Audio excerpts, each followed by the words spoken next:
두 번째는 지금 좀 전에 얘기했었던 역시 파리와 관련된 얘기인데 킬리안 음바페.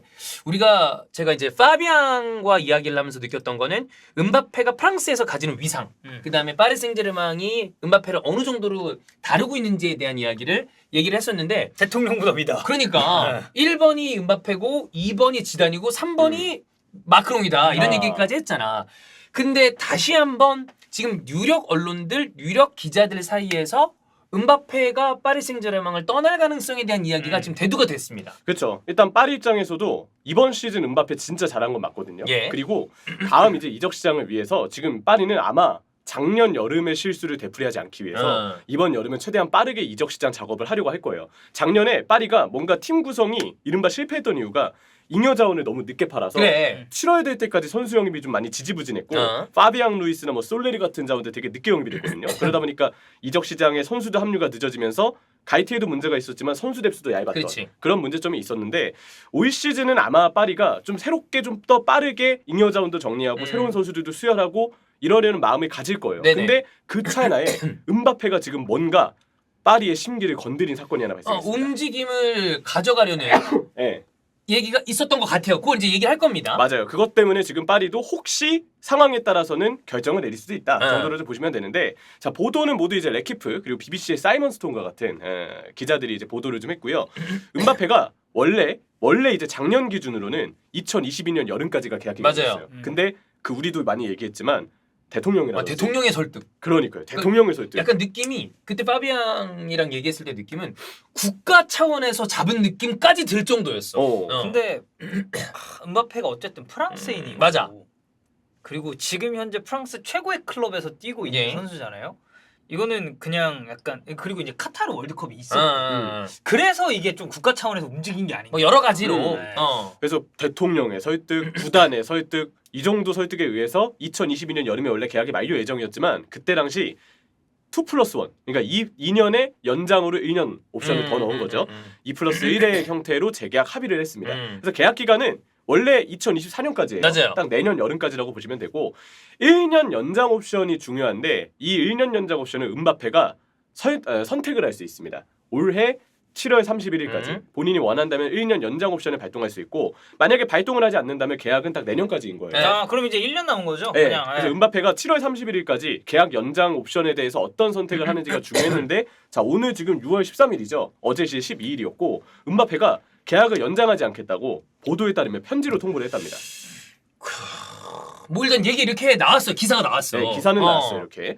그래서 파리는 음바페가 편지를 통해서 전달을 했다는 방식에 대해서 일단 불만이 좀 있고 자신들을 상대로 음바페가 슬슬 떠보는 거 아니냐 이렇게 해서 구단이 어떤 작업을 더 벌려고 하는 게 아니냐라는 판단을 좀 하는 것 같아요. 그래서 파리는 음바페에게 판매를 결정했다라는 게 지금 이 보도에서 나온 내용입니다. 이게 저는 좀 약간 의외였던 건 내년이 파리 올림픽입니다. 아 그렇죠. 2024년에 네, 파리 여름에 하죠, 올림픽인데 음바페는 올림픽 금메달에 대한 어떤 그 이야기를 덜어 했었어요. 아 예전에 올림픽 나가고 싶다라고 얘기했었어요. 그러니까 여기 욕심이 있는 친구인데 그런 부분 때문에 파리 생제르맹이 고국에서 열리는 그러니까 음바페도 그렇고 파리 생제르맹 소속으로 파리 월드컵에 나가서 월드컵이란다 올림픽에 나가서 금메달을 따는 그림을 분명히 여러 가지 그렸을 거란 말이야. 근데 지금 이런 여러 가지 행보와 파리 생제르맹의 대응 이런 게 내가 생각했던 거랑 좀 다른 방향으로 가는데 그 느낌이에요. 그렇죠. 그래서 지금 파리도 앞서 말씀드린 것처럼 선수가 만약에 나간다 그러면 그 선수의 수익을 통해서 새로운 리빌딩에 분명 나서야 될 차례예요. 지금 라모스도 어쨌든 올 시즌 끝으로 떠나고 메시도 나가고 네이마르는 뭐 만약에 음바페가 나간다면 자유할 가능성도 크겠지만 어쨌든 이적설이 좀 있었던 게 사실이고 중앙 미드필더는 더 이상 헤나투 산체스를 믿고 쓸 수 없거든요. 부상이 너무 많고 맞아요. 그리고 뭐 파비앙 루이스 같은 자원도 막판에는 괜찮았지만 갈수록 전력이 좀 완성이 안 되고 있기 때문에 여러 가지로 전체 포지션에 보강을 많이 해야 돼요. 파리 입장에서는. 근데 음바페가 이렇게 갑자기 뭔가 재계약과 관련해서 나 어쩌면 나갈 수도 있다. 나 재계약 안 하겠다라고 뭔가 통보를 한 이상 파리 입장에서도 이적 시장에 일찍 뛰어들기 위해서 현실적으로 선택을 할 수도 있다. 그럼 그 선택이 다 보도에 따르면 이적이지 않겠느냐라는 게 지금까지 보도 내용이라고 보면 되겠고요. 음바페 그럼 올 시즌 활약은 어땠는지? 잘했죠. 네, 34경기 29골에 6골의 도움이고 43경기 41골에 10개 도움. 전체 시즌 대회입니다. 저 기준입니다. 파리 생제르맹 선수의 이제 역대 최다골이 200골 에딘손 카바니였는데 지금 이제 음바페 선수가 212골을 넘었습니다. 그래서 지금 파리 역사상 역대 최다 득점자는 킬리안 음바페가 이미 차지를 한 상황이고요. 이제 M&M 기존의 M&M 라인이 이제 2시즌 결성이 됐었죠. 아마도 해체가 될 가능성이 커요. 일단 메시는 네, 나갑니다. 그 네이마르가 뭐 잔류해도 만약에 잔류해서 뛴다 그래도 네이마르는 항상 부상으로 절반 가량 나오시고요. 그리고 네이마르는 역시 이적설이 있어요. 없지 맞아요. 않아요. 네. 그래서 지금 음바페까지로 만약에 나간다면 M&M은 정말 틀 자체가 유지되지 않고 아예 붕괴가 될 위기에 처했는데 이 지금 걱정될 수밖에 없는 건 파리가 M&M을 제외한 나머지 공격 자원들이 좀 많이 아쉬워요. 일단 뭐 솔레르 같은 선수들 측면을 서건 미드필더로 서건 아직까지 그렇게 볼을 갖고 있을 때 기술이 좀 부족하고 파비앙 루이스는 4-4-2 전술의 왼쪽 미드필더로 나왔을 때 막판에 좀 괜찮았거든요. 네. 그리고 가장 중요한 여기서 제일 많이 쓰였던 에키티케라도 잘했으면 그러면 조금 더 파리가 에키티케를 중심으로 뭐 세대 교체라도 생각을 해볼 수도 있을 텐데 에키티케가 올 시즌 보면 많이만 뛰고 실속이 없었던 시즌이에요. 네, 그러다 보니까 에키티케에 대해서도 좀 염려가 많은 상황에서 기존의 에이스를 대비 없이 내보내는 거는 분명히 걱정이 되고 아마 음바페가 나가면 외부 자원 영입을 빠르게 해야 될 겁니다. 네. 근데 해리케인은 지금 나오는 링크로 봤을 때 파리하고의 거리가 점점 멀어지는 것 같아요. 저는 계속 얘기하지만 케인은 잔류가 정배다. 네. 저는 맨유 링크도 지금 약간 시들시들한 그래. 느낌이라서 이게 보면, 다들 랩이랑 아무것도 안 하려고 하기 때문에 맞아요. 네. 결국 보면 뭐 잔류가 일단 제가 보기에도 확률이 제일 높고 아니면 레알이에요. 그렇기 때문에 파리하고의 케인 가능성은 더 적고 오시멘 영입에 좀 빠르게 뛰어들 가능성이 농후하지 않을까. 그러면 이제 오시멘 딜에 파리 역시 경쟁에 합류하면서 아마 더 치열한 경쟁이 좀 나올 것 같고요. 빠르게 작업하는 게 중요합니다. 네. 파리 생제르맹은 지금 음바페에 대해서 어떤 결론을 세울지. 근데 저도 지금까지 이렇게 얘기했지만 작년에 그렇게 어렵게 음바페를 잡은 팀이 이렇게 쉽게 내보내진 않을 것 같다는 그치. 생각이에요. 지금 나오는 어떤 그 뭐 편지 그다음에 야 너 나가 뭐 이런 얘기를 했다 이 부분은 어쨌든 뭔가 일이 벌어졌다. 근데 그 사이에 나올 수 있는 홍역의 개념이라고 보이고 네. 결론이 어떻게 지어질지는 저는 조금 더 두고 봐야 된다고 보는 게 전 작년에 진짜 갈 줄 알았어요. 전 진짜 레알 진짜 갈 줄 알았고. 그래. 왜냐면 그 전 시즌에 음바페가 인터뷰했잖아. 그래. 레알 나 갈 뻔했다. 근데 남았다. 근데 이런 상황을 봤을 때 음바페 정도 되는 지금 어쨌든 월드와이드한 스타들의 이적은 단순히 몇 번의 기사들 나오는 거는 충분히 언론 플레이로서 서로 상대를 견제하는 정도가 그럴 되기 수 때문에 있어요. 그럴 수 있어요. 이게 곧 이거다라고 얘기하기가 어려워. 맞아요. 네. 그러다 보니까 제가 보기에도 지금 서로 간에 뭔가 기분이 상할 만한 상황이 있었을 수는 있거든요. 특히 이제 음바페가 그렇게 재계약 하지 않겠다라는 걸 편지로 써서 보냈다고 하면 그거는 진짜 구단이 기분이 상할 수도 있는데 근데 지금 정도의 기분 상함이면 서로 봉합이 가능하다. 어렵지 않게 가능한 정도로 아직은 보인다. 그래서 네. 팬들로서는 재계약의 여부는 잘 모르겠으나 그래도 음바페는 일단은 잔류할 공산이 크지 않을까. 네. 그렇게 좀 보고는 있습니다. 자, 근데 어쨌든 이런 상황에 우리가 가정을 해야 되잖아. 저도 음바페는 남을 가능성이 크다고 보는데 예를 들어 이적을 해.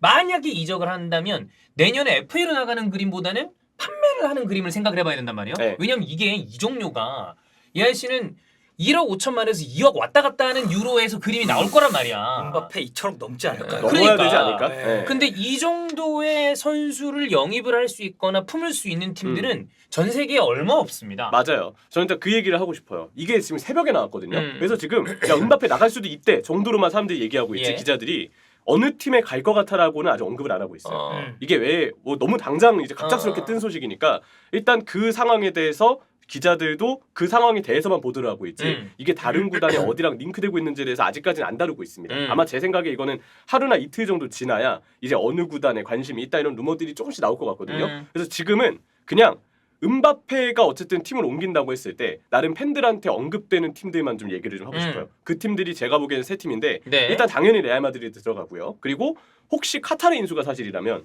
맨유도 혹시 몰라서 언급을 좀 하고 싶고. 와 근데 이게 진짜 만약에 맨유로 가면 그것 또한 그림이 굉장히 특이한 그림인 게 왜냐면 봐 카타르 자본에서 파리 생제르맹이랑 맨유가 이렇게 각각 물론 주체가 어떻게 다른지는 모르겠습니다만 지금 맨유 인수도 거의 확실시되는 상황이야. 일단 다른 그룹이긴 해요. 근데 어쨌든 네. 카타르야. 근데 여기서 이 선수가 일로 가.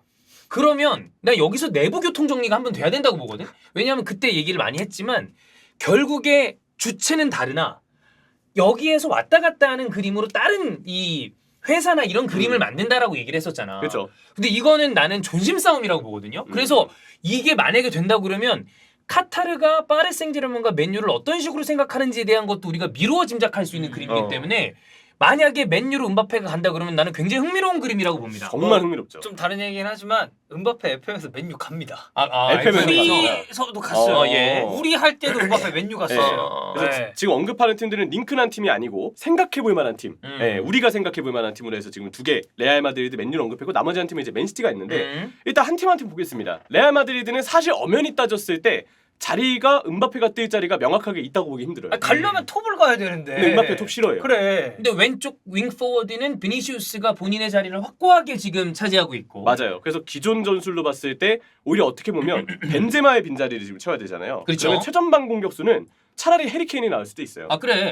그다음에 요즘엔 또 콜로무아니 얘기도 있더만. 맞아. 아, 로나우드도 많이 네. 들고. 네. 왜냐면 음바페 톱으로 가서도 잘하긴 하는데 본인이 톱을 한 시즌 동안 꾸준히 뛸지에 대해서는 사실 의문이 좀 남고 네. 본인이 좀 그 톱 자리를 싫어한다는 얘기들도 있었어요. 왜냐면 예전에 인터뷰에서도 그렇게 얘기했었어요. 그러니까 지루 같은 스타일의 9번 공격수랑 같이 뛰는 거에 대해서 본인이 약간 좀 편안함을 느낀다라는 얘기를 했으니 네. 본인이 원톱에 대해서 막 와 나는 진짜 무조건 원톱으로 뛰고 싶어. 그러니까 이런 내용은 음바페는 아니라는 거죠. 자, 근데 그렇다고 해서 아예 비니시우스와 공존할 방법이 없느냐? 그러진 않습니다. 원톱은 음바페가 좀 꺼려할 수 있는데 만약에 정말 전술을 조정한다면 비니시우스와 음바페를 투톱으로 매치하는 것도 뭐 불가하지 않죠. 방법은 될 수 있을 거라고 보이고 또 그리고 그건 있어요. 자리가 지금 마땅치 않아 보이는 건 있으나 페레즈 회장이 음바페를 그동안은 워낙 좋아한다는 얘기들이 있었고요. 물론 그 사이에 사실 존심 한번 상했죠. 한번 페레즈가. 상했지만 예. 근데 또 만약에 음바페가 움직인다고 한다면 마음이 갈 가능성도 있으니까. 또 하나는 이전에도 레알 마드리드가 레알의 아주 그 유구한 갈락티코 역사를 봤을 때 선수 자리와 별개로 좋은 선수만 일단 영입했던 사례가 있으니까. 그리고 포메이션을 바꾸고 그랬죠. 끼워 넣고 일단 선수 영입하고 네. 아니 피구가 있는데 지단을 데려와서 4-2-2-2 같은 그림을 그렸단 말이야. 그런 적이 있었어요. 네. 근데 이거는 그냥 제 생각인데 지금 레알은 아마 더 전문화된 최전방 공격수를 찾을 것 같고 페레즈 회장도 예전처럼 자리 암 신경 쓰고 그냥 스타라고 영입하지는 않을 것 같다라는 게 그냥 제 개인적인 왜냐면 의견이에요. 최근 레알의 영입 행보를 보면은 필요 없는 돈 잘 안 써요. 그건 맞아. 되게 아끼고 지금 그래서 영입한 게 뭐 카마빈가 뭐 추아맨이 벨링엄. 이런 자원들 벨링엄 같은 자원들 보면은 그냥 진짜 딱 그 자리에 필요한 선수들 위주로 착착착 돌아가는 느낌이라서. 그렇죠. 그리고 뭐 레알 마드리드 이 정도로 좀 정리하겠고 맨유 역시 마찬가지로 사실 최전방 공격수가 더 필요합니다. 왼쪽 윙보다는. 근데 당장 레시포드를 만약에 최전방 공격수로 배치한다면 음바페에게 왼쪽 윙포워드 자리를 줄 수 있긴 하거든요. 근데 맨유 관련해서 우리가 얘기할 부분은 지금 이게 아닌 것 같아요. 제일 중요한 건 만약 새로운 주체가 이제 구단을 인수한다면 구단 인수 기념으로 엄청난 스타 선수 메가딜 하는 경우 있잖아요. 보통 그런 경우 있죠. 네. 누가 들어왔을 때 한번 시원하게 질러주는 거지. 진짜 음바페가 나름 시장에 올라와 있는 게 사실이라면 정말 맨유로서도 그래서 루머가 나올 수 있다. 네. 맨유가 지금 거기서 이제 새로운 주체가 어떻게 음바페를 판단할지는 모르겠지만 혹시 모른다 뭐 정도로만 좀 얘기할 수 있지 않을까 생각을 아니, 뭐 하고요. 카타르 자본 들어오면 사실 뭐 돈 쓰는 거야. 돈 쓰는 건 문제가 아니야. 전혀 문제 근데 없을 아까도 거고. 얘기했지만 그 카타르라는 것 때문에 묘한 그림이 나온다는 거지. 그치. 네. 그 나머지 한 팀은 맨시티인데 맨시티는 일단 어제 이제 우리가 결산 영상에서도 얘기했지만 윙포워드 쪽에 좀 더 확실하게 능력을 지닌 선수, 그 볼 운반과 마무리 능력을 지닌 선수가 있으면 좋아요. 거기도 이제 윙포워드 보강이 분명 필요한 팀은 맞는데 전력상 음바페가 필요한 건 맞으나 맨시티도 잘 보면요 주급 관리를 체계. 그냥 무턱대고 아무한테나 다 돈 맞아. 막 쓰지 않습니다. 되게 엄격하게 주급을 좀 관리하는 편이고 저는 그렇기 때문에 맨시티가 그 좋은 스타 선수들을 가지고 있음에도 구단의 체계와 일종의 분위기가 잘 유지되고 있다고 보거든요. 주급 체계에 굉장히 예민하기 때문에 아마 음바페 선수의 너무나도 천문학적인 고주급에 대해서 맨시티는 경계할 가능성이 크다. 와 근데 맨시티 가면 이제 홀란드 음바페잖아요. 그런 거는 안 되죠. 네. 근데 본인들도 좋아하지 않을 거예요. 네. 그러니까 지금 맨시티가 약간 네. 프리미어리그 독주 느낌이 난단 네. 말이에요. 이미 사실상 독주야. 독주예요. 그러니까 그 강력한 대항마였던 리버풀이 지금 약간 내려왔단 그 말이야. 중간 리버풀 한 번 없었으면 지금 6연패인가 아니야? 아 맞아요. 어. 1718부터 쭉 갈 수 있으니까. 제 생각인데 다음 시즌 프리미어리그에서 챔피언스리그 진출 유력해 보이는 팀은 맨시티밖에 없다고 봅니다. 음바페 뭐 오면은 너무 좋지만 아까 언급드린 대로 이제 주급 체계와 관련된 이슈로 봤을 때 음바페는 그냥 좀 어렵겠다 정도로 그냥 생각을 하고 있습니다. 그렇습니다. 이것도 시간을 좀 봐야 될 것 같아요. 네. 왜냐하면 이게 이제 막 불거진 갈등의 영역이기 때문에 아까 얘기했던 것처럼 내년 파리 계속 월드컵이래. 올림픽 생각하면 글쎄요 쉬운 일이 아닌데 어떻게 진행될지는 조금 더 지켜보는 게 네. 맞는 것 같다. 이렇게 보면 될 것 같습니다.